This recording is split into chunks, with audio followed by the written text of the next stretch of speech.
everybody, it's your girl Cordnie Ellese, and welcome to my channel on mommyhood and entrepreneurship. And today we are going to talk about, as a mommy, what I learned in 2020 and what types of lessons that I'm going to carry with me into 2021 so that I don't make the same mistakes all over again.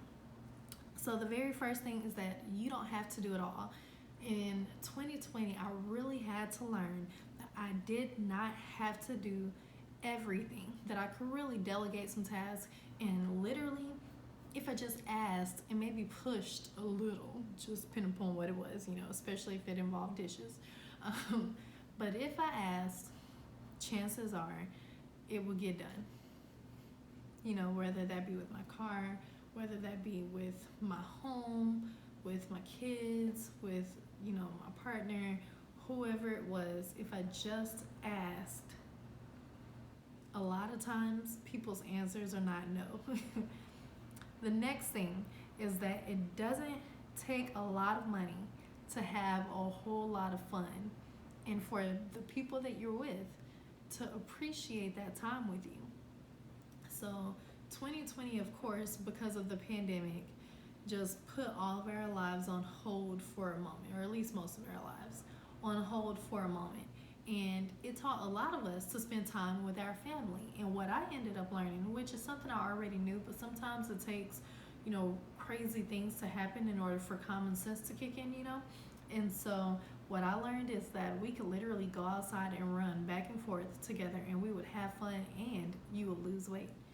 Who knew that running would help you to lose weight? What? So, please.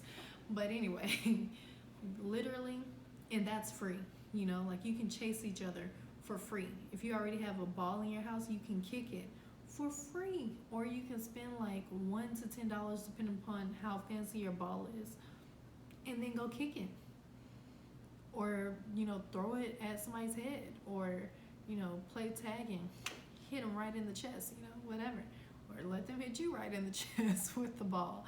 There's nothing like a good thing of dodgeball or kickball, soccer, football, baseball, not if you live in an apartment complex.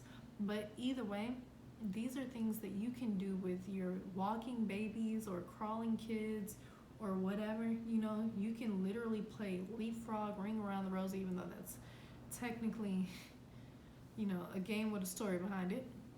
But anyway, you can have fun for free and it not cost money, a lot of money.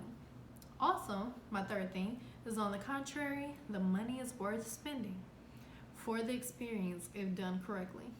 So, if you do have enough money to not have to put it on, a credit card, or, not have to get debt for it, or, not have to sacrifice your bills or other important things that you want to do, take a trip. Now is the best time to take a trip. The flights are cheap. Nobody's out there, period, and I mean, it's literally, the world stopped, but your life does not have to stop.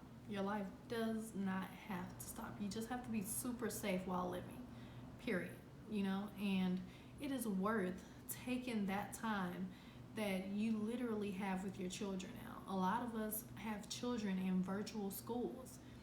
When would you have been able to take your kids while you're working virtually and while your kids are going to school virtually to another city or town or state or wherever? You wouldn't have been able to do it because all of y'all would have had to go into a location in order to go to school or to go to work or whatever. Now is the perfect time for you to take those vacations with your family and, with your friends, get a corona test and quarantine before and after, and just live. Allow yourself to live. The next thing is lead by example with Christ, with cleanliness, words, responses, mood, whatever it may be. Lead by example. And I'm sorry if I offend anybody with the Christ thing, but that's my personal belief, and that's who I call Savior. So, if I want my children to learn to love Christ, then I have to love Christ correctly. If I want my children to be clean, then I can't be super messy. If I want my children to use good words, then I have to use positive words. If I want them to respond to respond to what I'm asking with a peaceful mind and a peaceful attitude, then I have to do the exact same thing. If I want their moods to reflect, the mood of our household, then I have to actually set the tone for that mood in our household. I can't ask my kids or even my partner or whoever enters into my home to do things that I'm not willing to do myself. That's hypocritical, and quite frankly, it's just very unreal. The very last thing, which is kind of a piggyback on that last one, is you need to host peace in your home 24/7. Host peace like nobody's business. Don't be down for the arguments. Don't be down for cursing. Don't let all of this blibber blabber go through with you and your kids and all that.